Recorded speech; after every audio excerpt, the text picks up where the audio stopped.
as we're living in a moment of time where there is so much that is unknown, right? There's so much information that's swirling, some of it accurate, some of it inaccurate, and it's actually really hard to tell the difference sometimes between what do we know and what do we not know. And the general experience of not knowing, of this unknown, can be really difficult. Now, I want to take a minute today and pull apart how I understand two really significant different responses to the unknown that are both internal experiences but also have significant external expression impact. And the way that I'm going to hold these in the couple minutes that we have together today is on the one hand, one of our responses to the unknown is a much more anxiety-laden response. I'm going to call it confusion. It's the state of confusion where it's almost like our feet come off the ground and we're in a bit of a fog and we swirl a little bit. We're just in a state of, I don't even know what to grab a hold of. I don't know where to look. I don't know where to go. I'm unbalanced. There's an instability that is experienced in confusion. So we're going to talk a little bit about that experience of confusion, what's that like. And on the other hand, there's this experience that is also unknown, but lands somewhere more along the lines of, I don't know everything, but I can make a choice in light of not knowing. Right? And that experience is much more, I'm in a fog, but my feet are on the ground. Or I don't have total clarity, but I'm also not internally unstable and spinning. And I think as we look ahead, there is going to be an increasing need for action, right? The last couple of weeks, we've all slowed down. Hopefully, we've all slowed down. We've been practicing social distancing. We've been pulling away. We've been doing less. And I think that's been really important. And as we look ahead, the needs in the communities, the needs of our neighbors, the needs of our families, there's going to be an increasing need for action and for care. And being able to engage in action and care from a place that we're not spinning, but a place that we're grounded becomes increasingly important. Right? When we're in this place of confusion, of I don't know how to find out what to know, this looks like anxiety. This looks like panic. There's a lot of reactivity that happens in this.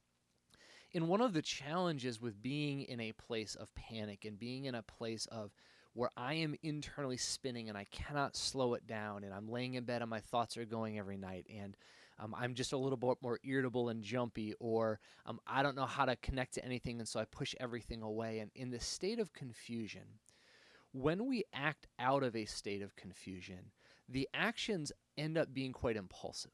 Right? They're quite reactionary. This is where, if we're spending any time on social media, we see judgments and critiques and criticisms and mean things being slung around all over the place. And when we exist or living in a place of instability, of confusion, where we are spinning, that's often what comes out is much more reactive language, much more reactive experience. Actually, the being in a place of confusion inherently pulls us from others. Right? I am trying to figure out how to not drown. And so I'm flailing and grabbing at anything. Right? And you have that, you could take the image of someone drowning in the ocean. I don't know if you've ever been trained in how to rescue someone. I remember when I was a Boy Scout years ago and had to do my swimming merit badge. One of the pieces was about rescuing someone who's drowning. And what they tell you when you're trying to rescue someone that's drowning is you don't approach them directly, because when you're panicking, when you're drowning, you are flailing and grabbing at anything. And if you approach that drowning person from the front, they are just as likely to grab you and sink you under as they're trying to propel themselves up, that you have to come around from behind, right? In that image of a drowning person, I actually think that a lot of us are having that experience right now, that we suddenly are in water over our heads and we don't know how to swim through this. We've never been in this experience before, and we're trying to navigate it. We're trying to figure it out. And so we're flailing. Flailing, confusion, anxiety, and panic will always push us away from others. Right? The other side of the equation is this state of, I also don't know. I don't know what to do. I don't know what the information is, but done from a place where we're actually able to breathe a little bit more. Right? If you aren't practicing regular moments where you are sitting and you are just breathing and you are assessing what's happening, how you're experiencing moments, I want to encourage you to be taking time to slow down and to breathe, so that our feet can actually settle back on the ground. If you have trouble, if you're in a spot where you can't figure out how to get your feet back on the ground, my website's listed here on the video. Reach out to me. Reach out to a therapist in your community. That we're spending a lot of time as therapists right now just helping people come back down to the ground. It doesn't mean that we suddenly have answers. It doesn't mean that we have it all figured out and know exactly what to do. But let me tell you this, when we are able to breathe, we're able to accept I don't know everything, but not knowing everything doesn't mean I have to panic. Not knowing everything means that I can assess what's the right choice here, right? There's in acceptance of not knowing, when we can slow down and when we can breathe, it allows us to tap into concern, right? Concern is not the same thing as anxiety. Anxiety holds an intensity, it holds a pace, it holds a speed. Concern is actually when we're looking at the moment at hand and we are worried about it, we are concerned for this. Concern actually opens up our door to reconnect, to be drawn towards someone. Right? It allows, when we're able to settle and be grounded, it allows us actually to make choices towards care and intentionality. It isn't about putting ourselves in harm's way. It isn't about reacting in someone's in need and let me self-sabotage or sacrifice myself for their own sake. And there's this reactive impulsivity. It isn't let me blow things up and shut out the world. But we need to be in a place where we can make wise choices, where we can make choices that hold both the need for safety and the need for care.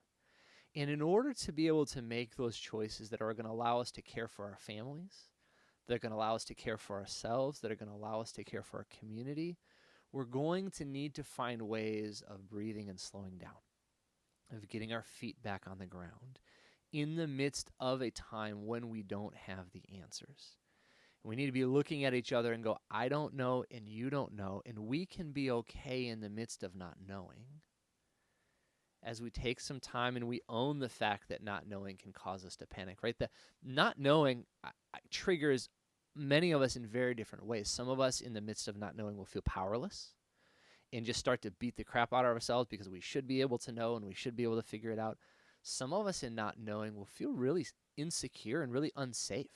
Like, I don't know, and so I don't even know who to trust and what to do and who to lean on. That we all have different reactivities in not knowing.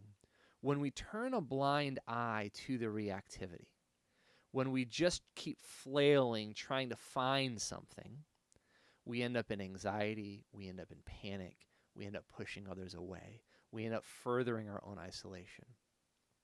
When we're able to own and identify the way that we're being triggered, it allows us to sit in a place of unknown from a posture of going, I don't know, but I can make a choice from here. I can make a choice to reach out. I can make a choice to voice my need.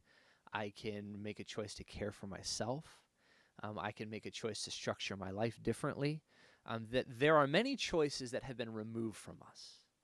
That does not mean all of the choices have been removed from us. And in our moments of confusion, it feels, or it can feel, like everything has been taken, like all of our options and all of our choices have disappeared. And one of the ways that we bring ourselves back to the ground is recognizing that many things have changed, but not everything has changed, right? We have many limitations, but we are not completely limited. There are still things that we can do. There are still ways of caring and connecting and engaging that we're able to engage in. So I want to encourage you, as you are in a place of unknown, pay attention. In the midst of the unknown that you are in, is that drawing you to this place of panic and spinning and anxiety?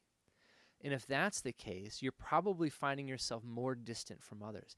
Let me tell you, we are increasingly moving forward going to need to find ways of connecting and being in community and not being isolated. There's going to be a lot of things that continue to be barriers to connection and we need each other, and we're going to continue to need each other.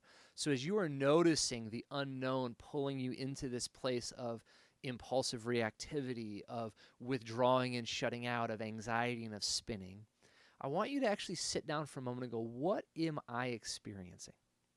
Do I feel unsafe? Do I feel like something's wrong with me, that I can't get my head screwed on straight? And kind of toy around with those two directions and see if you can pull out what's really amplifying the spinning. Because when you can do that, you begin to be able to settle over here and go, yeah, I do feel powerless. I don't feel very safe. The unknown is actually quite terrifying. Now, in light of that, what are the choices I still have available? Who do I still have around me? What are the needs that I have that others can still meet? And what are the needs of others that I can still meet? And we're able to actually engage with care and with wisdom and intentionality. So I want you just to be thinking about these two different responses, because how we respond to the unknown is going to make a really significant impact on how, as our communities and as cities and as a nation, we navigate these days ahead of us.